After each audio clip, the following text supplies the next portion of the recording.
My name is Jackson Beck, and tonight on the Words at War program, I will play the part of Fred Herman, able seaman, who wrote a book called Dynamite Cargo. Most of what you'll hear was written as notes aboard the British cruiser Scylla in the Arctic Ocean.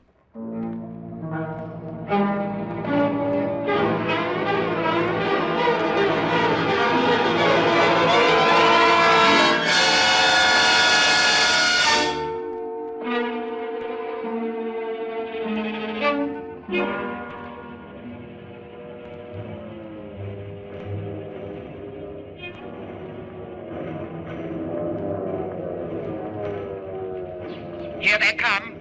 5, 7, 15, 22, 30, 44 torpedo bombers coming in. You chaps below, lie prone for a bit, will you? You chaps below lie prone for a bit, he says, sounding as if he was sorry to humiliate us.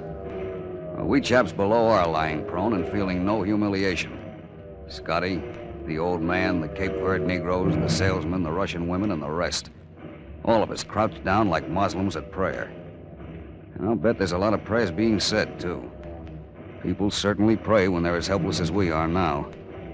And let me tell you, when you're one of 300 shipwrecked sailors huddled in the crew's mess room of a British cruiser, and that cruiser's being attacked by wave after wave of Nazi torpedo bombers, you feel mighty helpless. Especially when some cheerful young twerp up on the bridge is treating you to a play-by-play description of the attack over the loudspeaker. I wonder what'll happen if we're hit. How we ever get out of this place? The others are wondering, too. They're all panicky. The only one who doesn't seem scared is the Russian girl. They've passed. I think I ought to caution you. Here comes another chap heading in for us now. Seems rather determined. Steady now, all of you. Hold hard. It was more of a sensation than a sound. The deck under us seemed to reel and lift. The lights went out. Someone screamed a vile, ugly curse. Little close for comfort, that one. But a miss is as good as a mile, they say. This British nonchalance. Gosh, I wish she could speak English, or I could speak Russian. You chaps all right? Don't pay any special attention if the lights go out. The electricians will rig up something. Now steady once again, because here comes another fellow. But no, our anti-aircraft got that one. I think you might try to relax now, chaps. Probably won't have another attack for 3 or 4 minutes. My hands are clammy. I'm scared. At least I was, till just now when I looked in the direction where that Russian girl is. Now I'm not scared anymore. She's beautiful. Yeah, and something more. I wish I could talk to her. Ask her to read these notes I'm making. Tell her the story of how I, Fred Herman, happened to be huddled here aboard a British cruiser, having the bejeepers bombed out of me and looking at a girl I can't see in the dark. Yeah, I think she might be interested in hearing it. She looks like the sympathetic sort.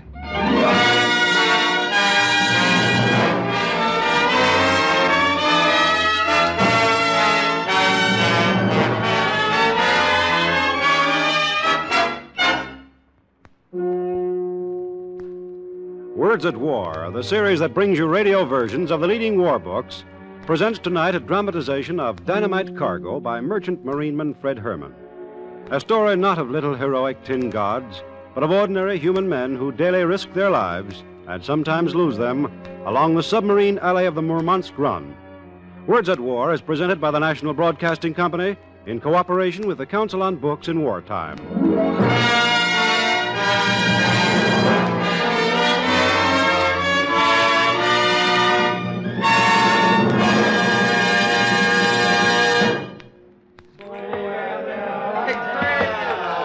Yes, I can talk straight now. But I couldn't that night in the Jersey City bar. I could sing, though. Not good, but loud. You're the flower of my Herman! Freddie Herman!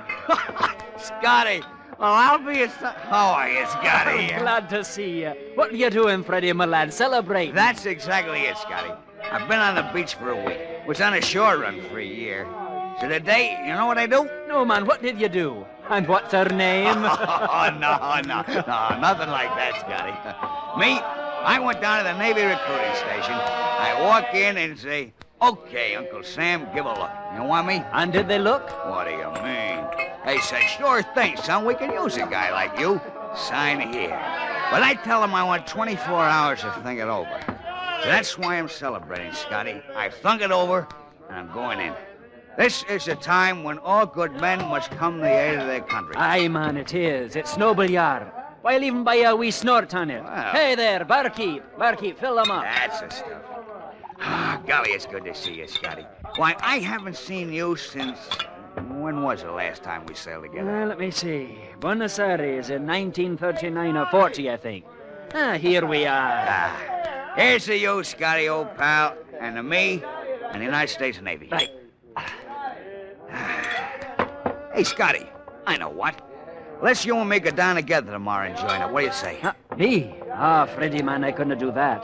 I've already signed on for a voyage to the beautiful port of Murmansk in Russia. Russia?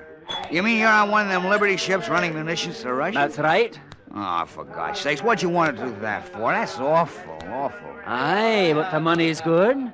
It is? Aye. You get $100 a month base pay as an AB, plus $100 war bonus. $125 more if your ship touches the British Isles, another $60 if she touches Iceland, another $125 for Russia, and then the Russian government adds another $100 to that when you arrive there. You know, Scotty, I must be very drunk. Why do you say that? Because I can't figure straight. Adding up those figures of yours, it came to $610. Well, that's what it is, Freddie. $610, plus 15% of your base pay as penalty money if your ship carries more than 50 tons of explosives. Scotty, you ought to feel ashamed of yourself. Me, man? Why? Because you've just talked the United States Navy out of a darn good sailor.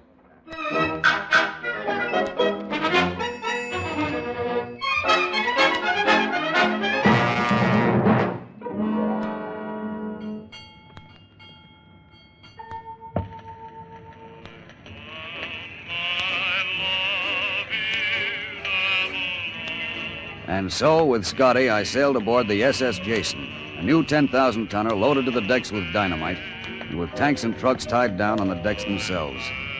A very interesting cargo, as any Nazi submarine commander will tell you. We had an interesting crew, too. There was Scotty and the old man who'd come out of retirement on a Texas ranch to skipper a Liberty ship along Submarine Alley.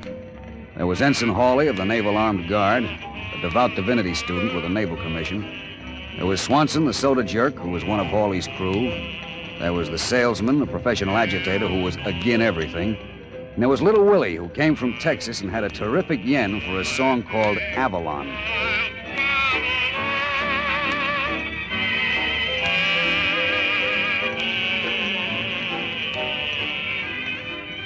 Yeah, we had some interesting times together, the bunch of us. There was that foggy night between here and England when we couldn't see a thing. Those of us off watch hadn't slept a wink. Too jittery.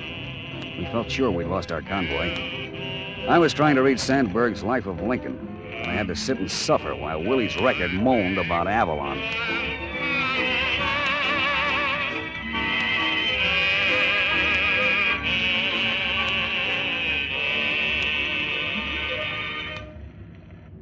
Say, fellas, do you mind if I play it again? Oh, Willie, for crying out loud, not again. Oh, just once more. It's my favorite record, you know. Oh, no kidding. Willie, my lad, I've lost count the new, but for the first few days I kept track, and you had played that bloomin' thing no less than 63 times. You mean 163, Scotty? Oh, go on. You guys are kidding me. I'll play it again. It'll keep your mind off things, huh?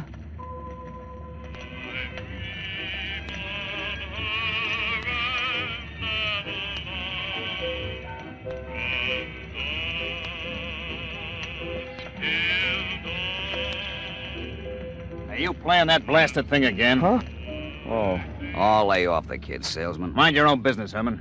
I'm fed up with that record and you and everything aboard this lousy ship. What's eating you, the new salesman? What are you trying to do, be funny?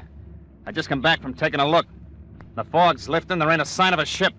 The old man's lost the convoy. Oh, don't overwork your upper plate. Dawn will soon be here, and we'll find the convoy again. Yeah. The old man don't know a thing about navigation, I tell you, and the Nazi subs will be around any minute. It's the old man's fault. Why didn't the stupid old fool stay on his Texas ranch? Now, he hears about the easy money and he comes a-running. Why are you at sea, salesman? Because it's my patriotic duty, see? My. Isn't the salesman idealistic, though? He don't even want the dough. Lay off the wise stuff you think and go back to your capitalist reading. Capitalist reading? You dope. This is Sandberg's Life of Lincoln. So what? Lincoln started the Civil War, didn't he? I'll tip you off, Herman. What was the Civil War fought for anyway, do you know? It was to make more dough for Rockefeller and Morgan. Why, you lug. Those guys had just about given up wearing three-cornered pants when the Civil War was fought. Go on. You're probably in their pay, you think. I'm wise to you. And I'm wise to you, you flat-mugged sourpuss. You're just a boss fighter, a cop fighter, a captain and mates fighter, a mess boy fighter. You're just scum. It's guys like you take control of honest unions, of honest men, and make trouble for them. Why, Don't you hit me, Herman. Don't worry, yellow belly. It's only your size that's saving you. Now get out of here. You know what I think? I think the old man probably feels worse about getting lost from the convoy than we do. No skipper likes to lose a convoy. I agree with you there. You mind your own business, punk. We'll see how smart you are tomorrow morning when the subs show up. Stupid bunch of...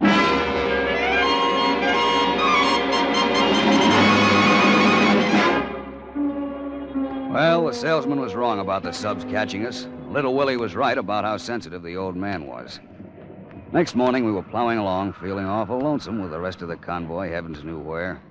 Then the flagship hove into view, and the British commander aboard her broke out a string of signal flags. What does it say, Mr. Hawley?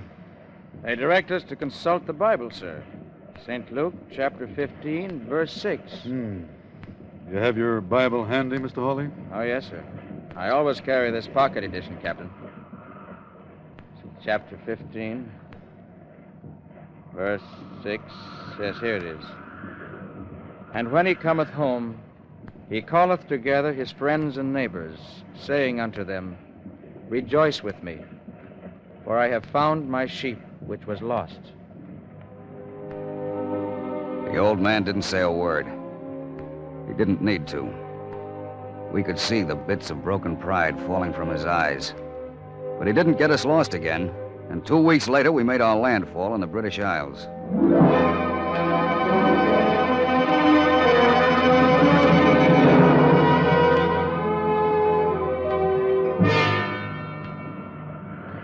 We didn't stay around England long. A few days later, we were on our way to Russia.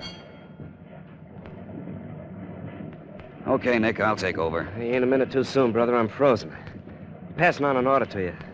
The old man says for the guy in the bow, starboard side, to stay close to that gun manned by young Swanson, a soda jake. You know, ready to move in just in case. I get it. Thinks the kid's a jerk instead of a soda jerk. Maybe. Can you handle a 20-millimeter gun? What do you think I've been doing when Hawley's been practicing up his gang? Keeping my eyes shut? Well, you better keep them open for the next 4 hours, brother. We'll be getting ours any day now. So long. We'll be getting ours any day now. That's what we'd been saying ever since leaving England, joining what was undoubtedly the biggest convoy in history. We'll be getting ours any day now.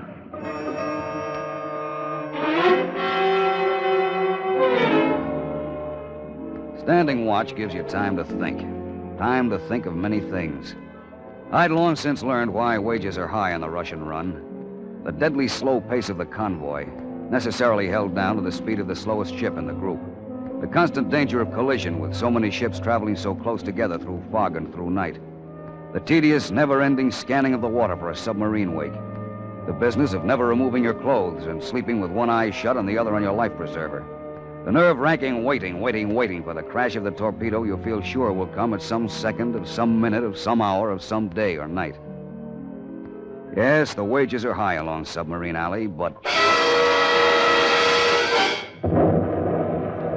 They heard it on the bridge, too. The crew came on the double, everyone to battle stations. The Navy armed guard manned the ships, with Ensign Hawley making the rounds, trying to stuff his Bible into his pocket. Maybe the danger sharpened my vision, I don't know. But I could see through the night much clearer than before. The convoy of merchant ships stretched out in 6 or 7 long columns with a screen of destroyers and corvettes on the parade's flanks. The flagship Scylla, a British cruiser, in the center of the formation. The small aircraft carrier in the rear, where she'd have room to maneuver.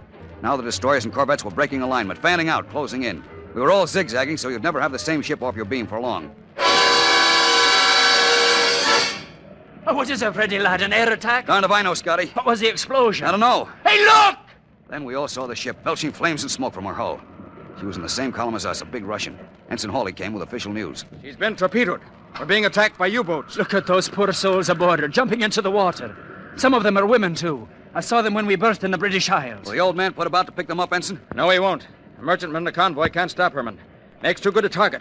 Rescue work, if any, will be done by the warships. The next to get it was an American Liberty ship. And after her, a Britisher. But we left their crews in the water and went plowing away from there for dear life.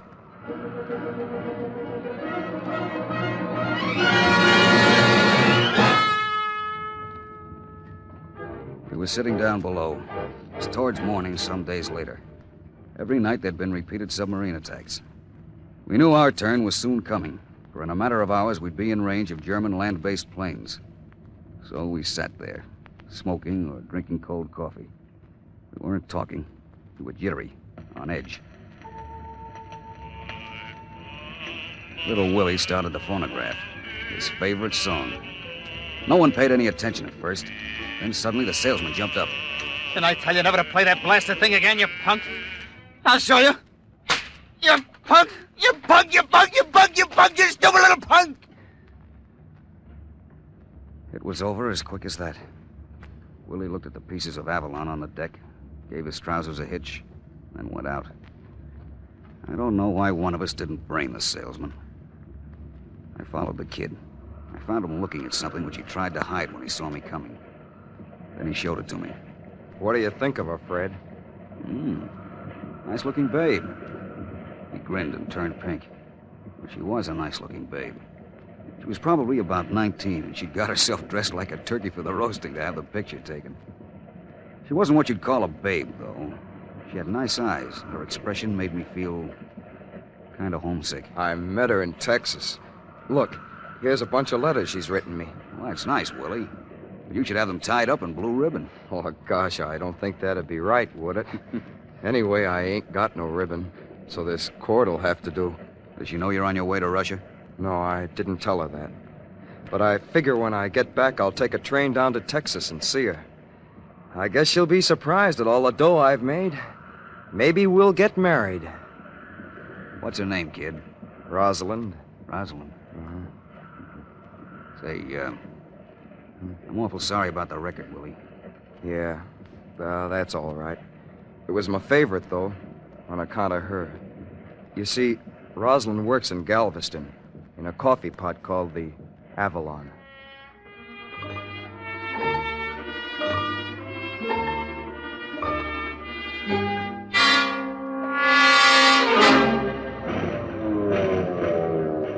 They came that morning. Heinkel 111s and Junkers 88s. They did what our old-timers knew they'd do, high-level bombing first. I heard Ensign Hawley explain the Nazis' idea to young Swanson. They always start with that high-level bombing, trying to split us up. It's their hope to scare some of the cargo ships out of the convoy formation and then run them down later. You all right, Swanson? Huh? Oh, yes, sir. Yes, sir. Good boy. Trust in God and do your job. They'll try dive bombing soon. Hawley was right. They broke out of the overcast, 100 Heinkels fanning out across the convoy, but only 2 of them interested us. One following the other, they came plummeting down out of their dives, heading straight for the Jason. Swanson opened up with his 20mm. I watched him. His childlike face had the look of a zombie in a Boris Karloff movie. He was too young for the part. That's what made it horrible. The second plane came screaming down, and Swanson sent a stream of fire into its belly, chewing it apart. It flopped and crashed into the sea. But Swanson kept on firing, his gun pointed at the empty sky. Cut it, Swanson! Cut Hawley it! came running. Cut it! Cut it! You're wasting ammunition! But Swanson paid no attention. His hands were frozen to the gun's action, and he hung there, bucking up and down with the gun's recoil. The preacher grabbed his hands and yanked them loose. Unstrap him, Herman. He's going off his head. Yes, sir. Leave me alone! Leave me at them! I got one of them! You just see! I got one of them! Leave me alone! The kid was fighting crazy, but we dragged him loose, and I slipped into his harness while the ensign got him out of the turret.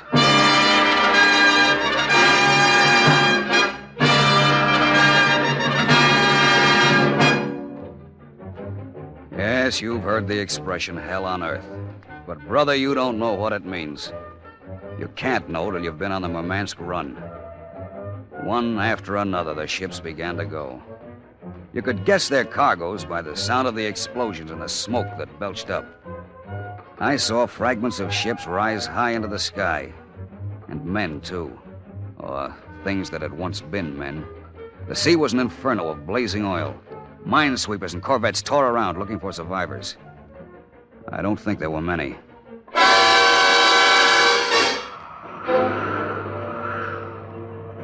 Another Heinkel came tearing in at the Jason. It was so close I could see the pilot's grinning face.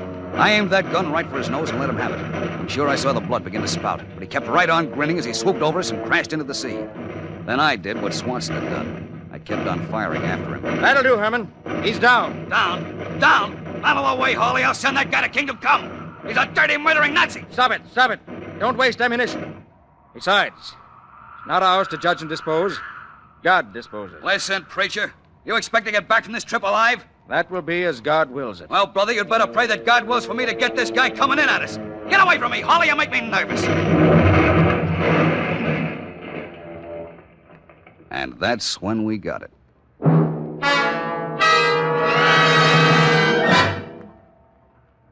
The Jason's engines were stopped. Her lighting and communication system knocked out. Water was pouring in from the wound in his side. And we were quite alone.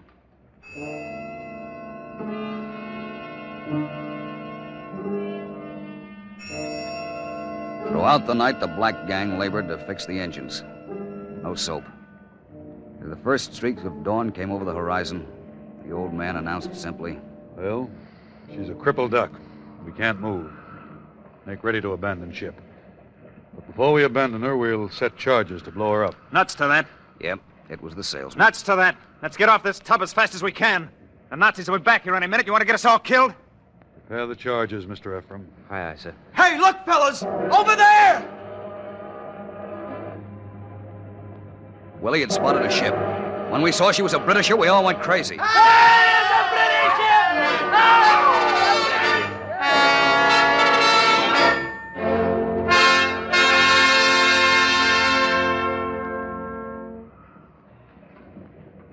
Lower your boats, Jason. But please, hurry. This is dangerous territory. Hurry. I'll say we hurried.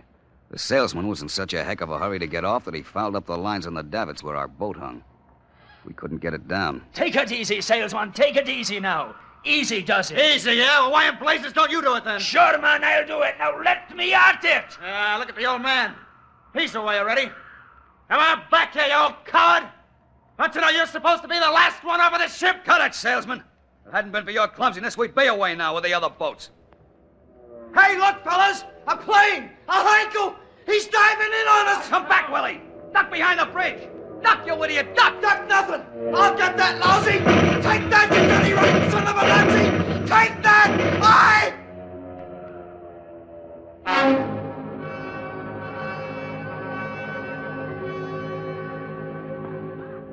The plane left, while the others tried to lower the boat. I went over to Willie. He was lying in a funny position at the base of the gun. Well, I got him, I think. Didn't I, Fred? Yeah, Willie. You got him, kid. You drove him off, anyway. Where were you hit, kid? In the belly, I think. Yeah. Put your arms around me. I'll carry you. No, Fred. Thanks a lot. But I don't think so. Fred. Yeah? Do you think you'll ever go to Galveston?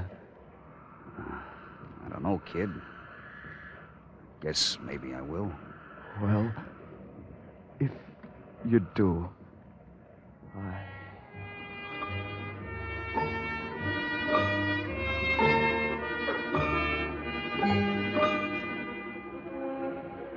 A rivulet of blood was coming out of his mouth and starting to freeze. He laid his head back against the gun base and closed his eyes. I pulled Willie's rubber suit up around him as a sort of a shroud. While I was fumbling around, I came across Rosalind's picture and the bundle of her letters. I took them with me and I left the sinking ship.